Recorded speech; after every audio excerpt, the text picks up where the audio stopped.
شرح استوديو اليوتيوب الحلقة الرابعة الجزء الرابع وهو الأرباح. تمام.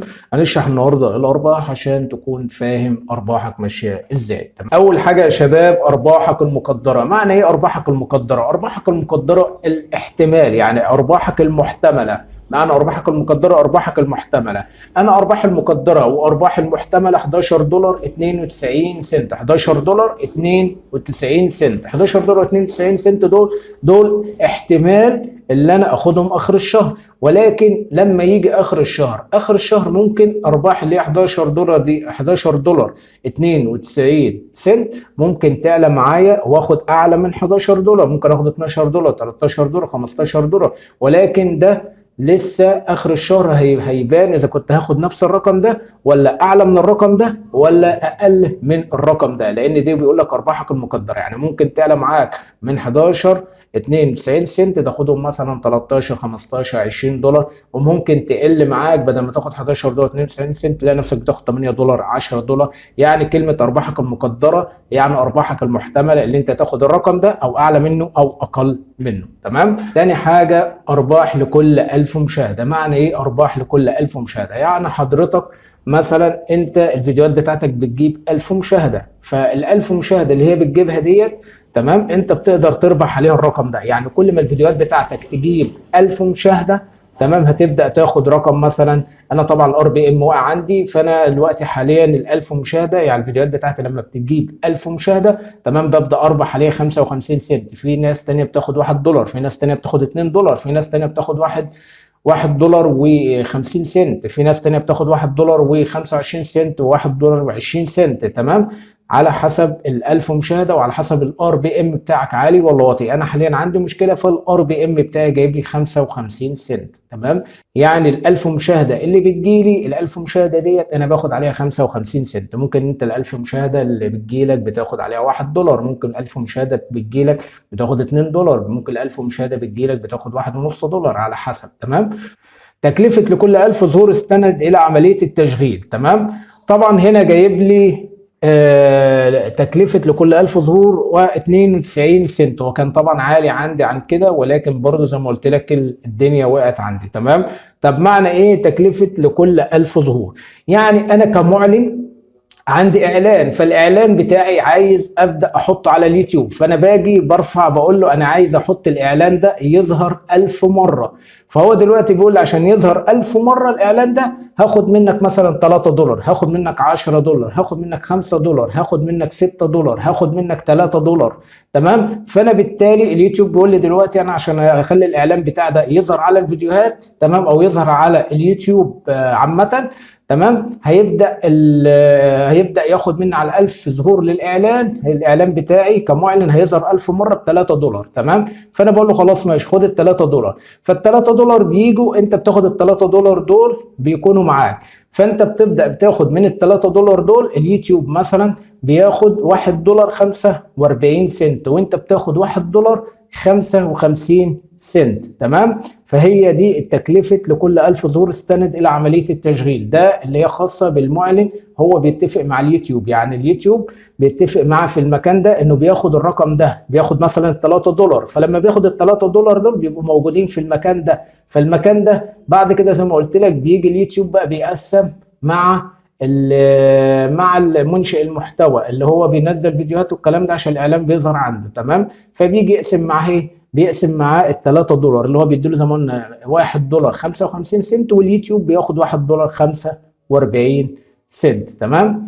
طيب احنا بعد كده هنبدا ننزل هنا طبعا رسم بياني. لو انت عايز تعرف الجمعه جالك كام سنت، مثلا الجمعه جاء 9 ديسمبر جالي ايه 46 سنت، هنا مثلا 27 سنت، هنا 34 سنت، هنا 53 سنت وهكذا. تمام. انت هتيجي هنا ال1000 مثلا مشاهده هيبدا هنا يقول لك ال 9 ديسمبر انت خدت 56 سنت.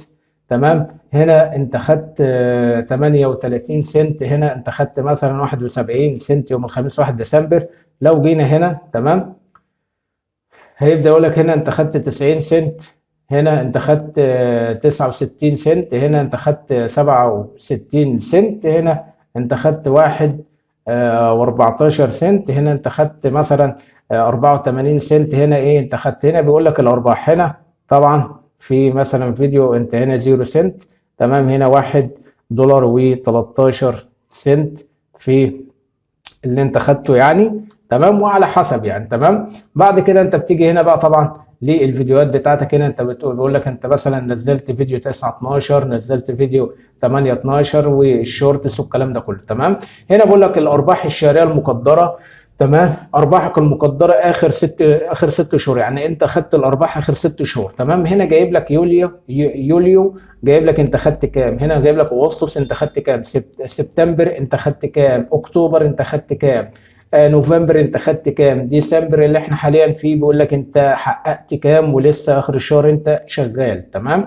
هنا بقول لك مصادر الارباح، ارباحك المقدره اخر 28 يوم. طبعا ارباحك المقدره اللي هي 11 دولار و90 سنت، 11 دولار و90 سنت اللي احنا اتكلمنا عليهم فوق، اللي هم 11 دولار 92 سنت اهو زي ما انت شايف، تمام. ولكن هنا في 2 سنت لسه ما نزلوش هنا، تمام. فبقول لك ارباحك المقدره من الاعلانات 11 دولار 90 سنت. حتى لو جيت هنا عملت عرض المزيد هيبدا يفتح لك ايه، ان هنا بيقول لك ارباحك المقدره من الاعلانات، تمام، كذا، والمجموع الكلي 11 دولار 92 سنت زي ما شفت بره. دي المتقدم عشان تفهم اكتر في كل حاجه في قناتك.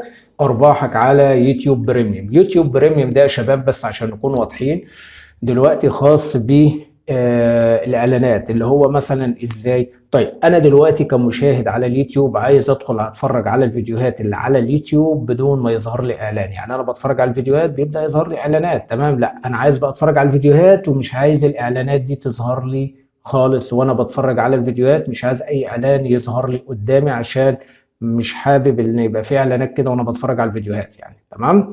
طيب فبالتالي ببدأ ادخل على يوتيوب بريميوم، ببدأ اعمل معاه اشتراك شهري ان هو يمنع لي الاعلانات. يعني بدفع كل شهر كده مبلغ على حسب ما اليوتيوب بريميوم بيقول لي انت الشهر هتدفع فيه كذا عشان اقدر امنع لك الاعلانات، تمام. فانا بضطر ادخل ادفع اشتراك شهري مثلا اللي هو بيطلبه مني، وببدأ ان هو يوتيوب على يوتيوب بريميوم بيبدأ ان هو بقى ينزل لي الاعلانات. يعني ببدأ اتفرج على الفيديوهات، ببدأ اتفرج على الفيديوهات بدون ما يظهر لي ولا اعلان. اللي انا عايز اوصله لك يا شباب، يوتيوب بريميوم ده خاص بمنع الاعلانات، بس بتدفع مقابل شهري او بتدفع بتدفع شهريا عشان يبدأ يمنع لك الاعلانات. يعني هكرر لك كلامي تاني عشان حاسس ان انا لخبطتكم.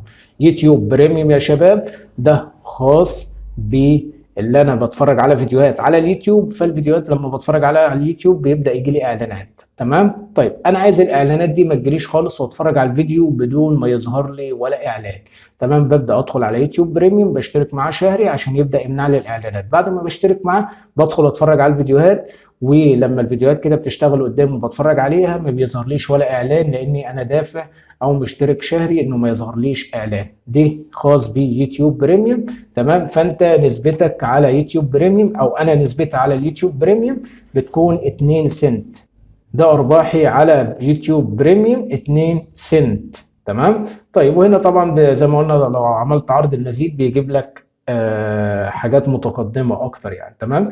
هنا ارباحك الناتجة عن المعاملات. هنا ارباحك لو انت في حد مثلا مشترك عندك في السوبر شات، تمام، والملصقات العجيبه. يعني انت عندك السوبر شات والملصقات العجيبه، تمام. لو في حد دعمك عن طريق السوبر شات والملصقات العجيبه الدعم بيجي لك هنا. يعني الارباح الناتجه عن المعاملات دي خاصه بالسوبر شات، تمام. طيب هنبدا نطلع فوق هنا تاني وهنبدا نقول لك المحتوى الاكثر تحقيق ربح. ده ارباحك المقدره اخر 28 يوم.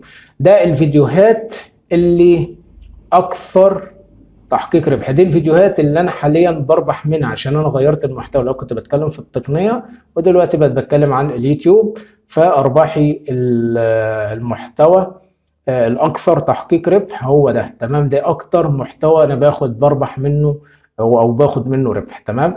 هنا نوع الاعلانات، ارباح الاعلانات على اليوتيوب اخر 28 يوم. هنا بقول لك الاعلانات اعلانات الفيديوهات القابله للتخطي اخر 28 يوم، تمام. انت واخد 44 سنت. اعلانات الملصقات الصغيره انت واخد 25. اعلانات الصوريه انت واخد 20. اعلانات الفيديو غير قابله للتخطي واخد 10. غير معروف جايب لي 0، تمام. بس كده ده كان شرح الإحصاءات الحلقة الرابعة، تمام، من الإحصاءات الجزء الرابع وهو الأرباح. أتمنى أكون أفدتكم. لو عجبك الفيديو لا تنسى الاشتراك في القناة وفعل الجرس على الكل. أشوفك في فيديو جديد. سلام عليكم.